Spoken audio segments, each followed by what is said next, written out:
Hey guys, how are you? I hope you're all doing very well. This evening I'm going to be doing a review of a thriller from the UK, English language, released in the year 2007, directed by Asif Kapadia, and this movie is called Far North. And the story to Far North is as follows.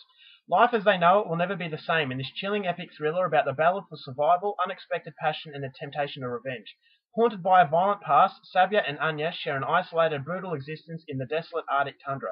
When Loki, a wounded stranger, enters their lives, a romance quickly develops, and the betrayal that follows leaves the consequences as shocking as they are bloody. So the movie starts off with Savia, who is this very torn-up female. She had a very violent upbringing, and as a result of all these events, she has taken the responsibility of raising this girl named Anya. So basically, it's mother and daughter relationship, and because of the events, the traumatic events in her past, Sabia has had a lot of trouble trusting anybody else. So as a result of that, she wants to lead an isolated existence. So she takes Anya, and they live deep within the Arctic. And this is the life that she wants because she feels that everybody out there is going to corrupt them. So every time there's a little bit of danger, she relocates somewhere else in the Arctic where no one else will find them. So this is a desperate lifestyle, but it's a lifestyle that she wants and she's hell-bent on keeping. So one day, she's going hunting and she comes across Loki.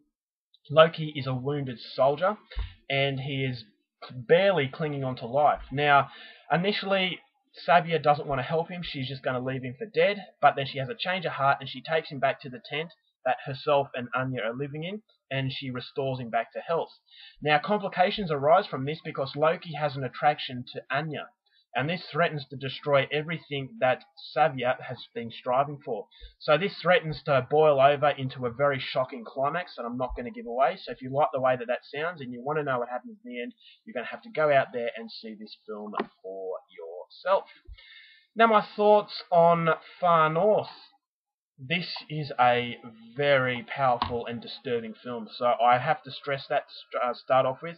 Do not watch this if you're easily upset. Now, the way I can liken this film to is seeing a car crash. You drive past a car crash, you're horrified by the aftermath of it, and for some reason you have to look at it.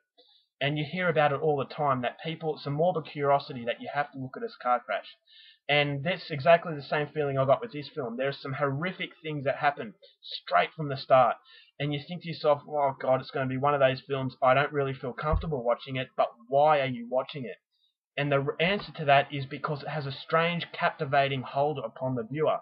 And that is the sign of a very good film and a very good director, which is exactly what Far North is. Asif Kapadia shows a lot of ability at showing you the bad side of humanity. And not a lot of films do that because a lot of films of this nature get slammed. And they get slammed because it takes the security out of a happy ending. And a happy ending is what the majority of viewers cling on to. Because with a lot of these sorts of movies, it depicts life. And sometimes when you watch a movie, you can connect with something and you can basically put yourself in those shoes and that you can relate to some issues. And when a movie has a happy ending, you can say to yourself, yeah, I can relate to this person, but this happy ending gives me hope. And that everything is going to turn out well, that everything's going to be sugar-coated, and you live within a bubble. And then all of a sudden a movie like this comes about and it explodes, that bubble explodes, and it says to yourself, well, nothing, what if something doesn't turn out right? And it's the monster in the shadows that we tend to turn a blind eye to. It's kind of like if we don't acknowledge it, it's not there. But it's always there. It's always biting at your heels. It's always ready to hit you when you least expect it. And when these movies bring that emotion out, I think people slamming it is a way of combating it. It's a way of fighting it, saying, no, that doesn't exist. That's just crap filmmaking. I'm really struggling here. I don't like it. I'm very uncomfortable. I want to go back to my happy endings. And so I can appreciate this sort of stuff because I can relate to a movie like this a lot better than I can with a happy ending. Because for me, I've been through a lot in my life, and I know the truth out in life, and I know that not everything has a happy ending. So I just think to myself that it's a little bit of a cop-out when a film that's very disturbing comes out and has a fairy tale ending. Is that, yes, they've taken a risk, but ultimately what they've done to keep everybody happy, they've made this rubbish ending. But this movie makes no apologies for what it is, and what it is just cruelty. It's a very cruel film, and it's I liken it to Martyrs, where you see it once, you can't see it again.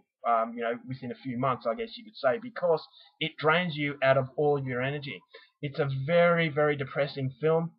I think it's a film that took a risk, and for the majority of it, I thought it paid off. It's not a conventional thriller, so don't be misled by that. It's a very subdued film. It's got a sheer feel of hopelessness. The characters feel like they're just waiting to die, and you just get a strong sense that nothing is going to turn out well. And for that, because it doesn't follow a familiar formula, it leaves a level of unpredictability. You want to see what happens to these characters, but at the same time you don't. So once again, it's that car crash element where you can't help but look at it.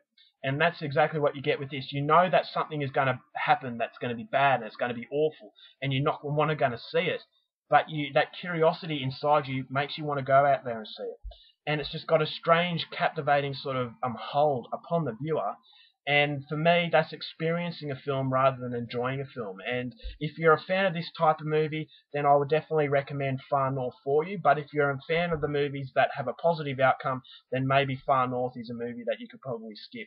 Now, the acting was phenomenal. Michelle Yeoh is a fantastic actress. You've got Sean Bean, who plays Loki, and you've got Michelle Krasinski, who plays Anya. And the dynamics between those three was excellent. It felt like one person's happiness is going to be another person's misery. You've got the family dynamics between Anya and Savia, where Savia is hell-bent on keeping what she has strong because of her past. She doesn't want it to be hurt again. But then Anya starts to realize when Loki comes into it that maybe something better is in store with her life, and she wants to spread her wings. So you can feel happy for Anya, but at the same time feel very sad for Savia. But then if Savia gets her own way, you can feel happy for Savia, but really sad for Anya. So ultimately what you get is a movie that it actually feels like Loki is the villain. But once again, his situation forces him to do this. So you can understand why he's doing it. So he's not your typical villain.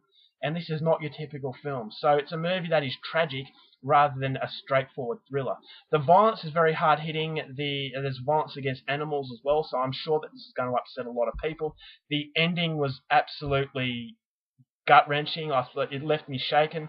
As I said, I wasn't expecting the way for it to end. I was expecting the negative vibe that the movie had because it never really lets up. But the way it ended just completely took me by surprise, and I was just gobsmacked by the way it finished. The best part of the movie, however, is the scenery. I mean, the cinematography of the glaciers, and you've got just a very harsh and unforgiving yet beautiful atmosphere that the Arctic is. I thought it's a thinking man's sort of movie. It gives you an indication as to what the film is about, but it doesn't force feed it to you. It doesn't make it obvious. You're just going to have to stop and think about it a little bit if you want to, because sometimes I guess a person might see a film like this and just want to get it out of their memory straight away. But for me, it made me think a little bit, and that's once again something I wasn't expecting. This is based on a novel. I don't know how true it is to that novel. You're going to have to read up on it to really compare the two, but this is coming from the perspective of someone who hasn't seen the novel, so I'm just basing this on my opinion of the film. And ultimately what you get in this movie is a very hard experience, but I think it's an experience that everyone should go through, because cinema shouldn't be easy. Sometimes you should come across a film that tests you, and I think that is living cinema rather than just existing within cinema. So I can appreciate the fact that Far North dares to push the boundaries as far as safety is concerned, and as a result of all that, I think it is a very much a worthwhile film. And as I said, it's not an enjoyable film, but it's a film that I really appreciated. So overall, for Far North, I'm going to give it 4 stars, and it's going to come recommended. Alright guys, that's my review. Hope you enjoyed it. Till next time, keep watching movies, and I'll see you later.